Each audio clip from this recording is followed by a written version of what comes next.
आप देख रहे हैं डार्क फाइल्स। तो चलिए बढ़ते हैं आज की इस कहानी की ओर। तब आधी रात का वक्त था जब कुमार की नींद टूटने जैसी हुई। कुमार ने पेट पर से अपने हाथों को हटाकर नींद में ही नीचे रखा तो कुमार के हाथ गीली मिट्टी में धंस गए। कुमार समझ गया कि वो कहाँ है। वो उठकर बैठ गया और जब भारी आंखों से इधर उधर देखा तो वो उसी कब्रिस्तान में था। खुद को कमरे की जगह एक कब्रिस्तान में पाकर कुमार जरा भी नहीं डरा और ना ही घबराया, क्योंकि ये पहली बार नहीं था। पिछले 3 रातों से कुमार के साथ यही हो रहा था। ऐसा क्यों हो रहा था, कुमार को ये भी अच्छे से मालूम था। खैर, कुमार के गांव का नाम पहाड़पुर, जैसा नाम वैसी जगह। पहाड़पुर गांव में घरों से ज्यादा जंगल और पहाड़ थे। ऐसा नहीं था कि ये गांव आधुनिक सुविधाओं से वंचित हो, मगर हाँ, गांव के लोग थोड़े अंधविश्वासी थे। मगर कुमार गांव के लोगों की तरह बिल्कुल भी नहीं था। भूत प्रेत, जिन चुड़ैल, इन सारी चीजों पर ना तो कुमार विश्वास करता था और ना ही अपने दोस्तों को करने देता था। वैसे तो गांव के सभी लड़के ही कुमार के अच्छे दोस्त थे, मगर कुमार का एक खास दोस्त था, अजय। अजय और कुमार दोनों रात का खाना खाकर पहाड़ी वाले रास्ते पर टहलने निकला करते थे। उस रात भी अजय और कुमार टहलने ही निकले थे। रात काफी हो चुकी थी, तकरीबन 10:30 बज रहे थे। उस पहाड़ी रास्ते पर उन दोनों के अलावा रोजाना की तरह ही कोई नहीं था। अगर कोई था तो सिर्फ सन्नाटा और खामोशी। थोड़ी देर पहले ही बारिश हुई थी, इसलिए मौसम में काफी ठंडापन था। ताजी हवा दोनों के शरीर की थकावट पर मरहम का काम कर रही थी। चलते चलते अब वो दोनों काफी दूर निकल आए थे। तभी अजय ने कुमार से कहा, यार अब हमें चलना चाहिए, हम लोग बहुत दूर आ गए हैं। इस पर कुमार बोला, अरे चलते नहीं यार, थोड़ा देख कितनी अच्छी हवा चल रही है यहाँ पर। इस पर अजय बोला, नहीं यार, तू समझ नहीं रहा, सामने वो कब्रिस्तान है, वहाँ जाना ठीक नहीं होगा। अजय जानता था कि कुमार के सामने ये बात बोलकर उसने बहुत बड़ी गलती कर दी है। तभी कुमार बोला, क्या? वो सामने वाला भूतिया कब्रिस्तान? अच्छा हुआ तूने याद दिला दिया, चल वहाँ से घूम कर आते हैं। इस पर अजय बोला, पागल वागल है क्या तू? वहाँ दिन में कोई नहीं जाता, तू रात में जाएगा? तू जानता है ना, वहाँ हमारा दोस्त राजेश भी गया था, वो कभी वापस नहीं लौटा। नहीं नहीं, कहीं नहीं जाना है, अब सीधे घर चल। अजय ने कुमार को समझाने की बहुत कोशिश की, मगर कुमार अड़ियल किस्म का आदमी था। आखिरकार कुमार की जिद के सामने अजय को झुकना ही पड़ा और वो दोनों आगे बढ़ने लगे। कुमार जितना बेखौफ और निडर था, अजय उतना ही डरा हुआ था। कुछ देर चलने के बाद ही वो दोनों उस कब्रिस्तान के पास पहुंच गए। क्योंकि ये कब्रिस्तान पुराना हो गया था और यहाँ किसी लाश को नहीं दफनाया जाता था, इसलिए कब्रिस्तान की दीवारों से लेकर गेट तक सारा कुछ सड़ चुका था।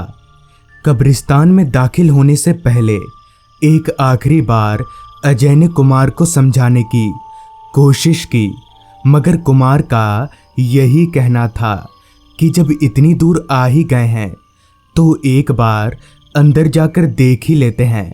दूध का दूध और पानी का पानी हो जाएगा। लिहाजा उस सड़े हुए जंग लगे गेट को सरकाकर कुमार और अजय ने उस कब्रिस्तान में अपना पहला कदम रखा। कब्रिस्तान में उन कब्रों की तादाद बहुत कम थी जो दिखाई पड़ रहे थे, वरना ज्यादातर कब्रों को घने झाड़ियों ने ढक लिया था। वाकई में नज़ारा बेहद डरावना था। खैर, अजय और कुमार कब्रिस्तान में थोड़ा आगे बढ़े। अभी वो दोनों इधर उधर देख ही रहे थे कि तभी पता नहीं कहां से एक बिल्ली उनके सामने आकर खड़ी हो गई और जोर जोर से गुर्राने लगी।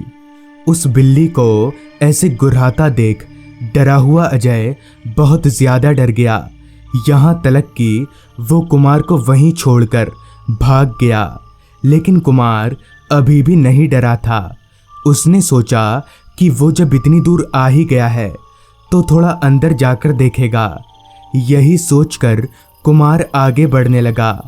कुमार को कब्रिस्तान में अब करीब 20 मिनट बीत चुके थे, मगर उसे अभी तक ऐसा वैसा कुछ दिखा नहीं था जो उसने गांव वाले के मुंह से सुना था।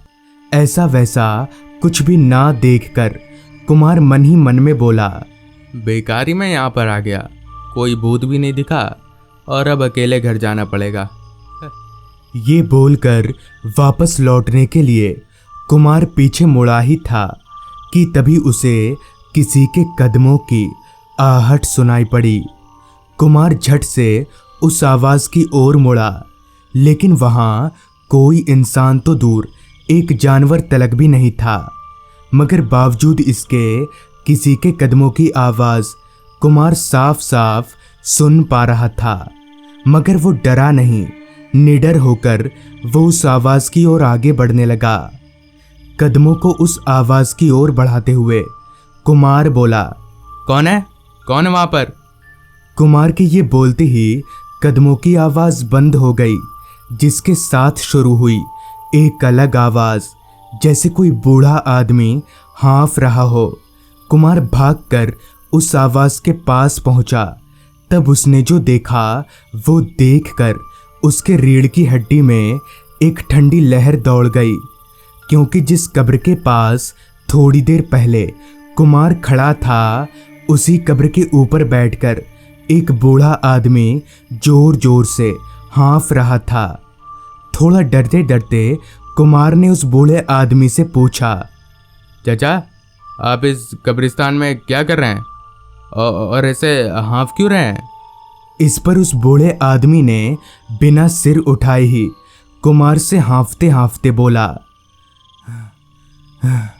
एक दिन इस कब्र में रहकर देखो, कैसा लगता है पता चल जाएगा। इतना बोलकर जैसे ही उस बूढ़े आदमी ने अपना सिर उठाया तो उसका चेहरा देखकर कुमार के पैरों तले जमीन खिसक गई। बूढ़े आदमी की जगह अब कुमार हाँफने लगा, क्योंकि उस बूढ़े की शक्ल एकदम सड़ी हुई थी और उसके चेहरे पर कीड़े रेंग रहे थे। तभी उस बूढ़े से आदमी ने कुमार से कहा, रहोगे मेरे साथ इस कब्र में? और इतना बोलकर वो जोर जोर से हंसने लगा। उस वक्त कुमार ने ना आओ देखा ना ताओ, वो वहां से भागने लगा। कुमार भागकर उस ओर जाने लगा जिधर कब्रिस्तान का गेट था।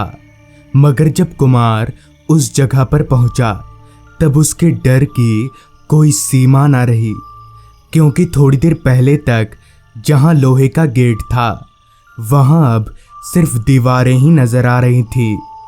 कुमार समझ गया था कि अब उसका यहाँ से निकल पाना बहुत मुश्किल है। आज वो अपनी बेवकूफ़ी की वजह से मारा जाएगा, लेकिन उसे कहाँ पता था कि अभी तो बड़ी मुसीबत बाकी है। खैर, कुमार पागलों की तरह बाहर निकलने का रास्ता ढूंढने लगा, लेकिन चारों तरफ 8 फीट ऊंची दीवारों को छोड़कर उसे कुछ भी दिख नहीं रहा था। अंत में थक हार कर कुमार कब्रिस्तान में ही एक पत्थर पर बैठ गया। कुमार अपना सिर पकड़कर अभी कुछ सोच ही रहा था। इतने में ही किसी ने पीछे से उसके कंधे पर हाथ रख दिया। कुमार जानता था कि उसके पीछे वही बूढ़ा आदमी होगा, मगर जब डरते डरते कुमार पीछे मुड़ा तब वो हैरान रह गया, क्योंकि कुमार के पीछे राजेश खड़ा था। वही राजेश जो इस कब्रिस्तान में आने के बाद कभी नहीं मिला था। इससे पहले कि कुमार राजेश से कुछ पूछ पाता, राजेश बोला, वाह मेरे भाई, तूने बता दिया कि तू मेरा सच्चा दोस्त है। यहाँ आने के बाद तू पहला है जो मुझसे मिलने आया है। अब से तू रोज रात को मिलने आएगा ना मुझसे? उस वक्त कुमार को सिर्फ और सिर्फ कब्रिस्तान से बाहर निकलने का सूझ रहा था, इसलिए उसने राजेश की सारी बातों पर हाँ में जवाब दे दिया और राजेश से बाहर निकलने का रास्ता पूछने लगा, जिस पर राजेश बोला, तू चल मेरे साथ, मैं तुझे बाहर निकालता हूँ। इतना बोलकर राजेश और कुमार चलने लगे। राजेश आगे आगे चल रहा था और कुमार पीछे पीछे। कुछ दूर चलने के बाद ही कुमार को कब्रिस्तान का गेट दिखने लगा, मगर गेट के साथ ही साथ कुमार को एक और चीज भी दिखी। राजेश के पैर जो कि उल्टे थे। ये देखकर कुमार की आंखें फटी की फटी रह गईं, मगर कुमार ने अपना डर जाहिर नहीं किया और गेट से बाहर निकलकर जाने लगा। मगर तभी पीछे से राजेश ने कुमार को टोकते हुए कहा, रोज रात को आएगा ना तू मुझसे मिलने? अगर तू नहीं आया तो मैं तुझे यहाँ लेकर आ जाऊंगा। ये सुनने के बाद कुमार बिना पीछे मुड़े ही भागकर अपने घर आ गया और उस दिन के बाद से राजेश की आत्मा ही हर रात कुमार को नींद में कब्रिस्तान में लेकर आ जाती है। तो दोस्तों, ये थी आज की कहानी। अगर आपको ये कहानी अच्छी लगी हो तो चैनल को ज़रूर सब्सक्राइब करें। तो मैं आर्यन जल्दी ही मिलूँगा आपसे ऐसी ही एक कहानी के साथ।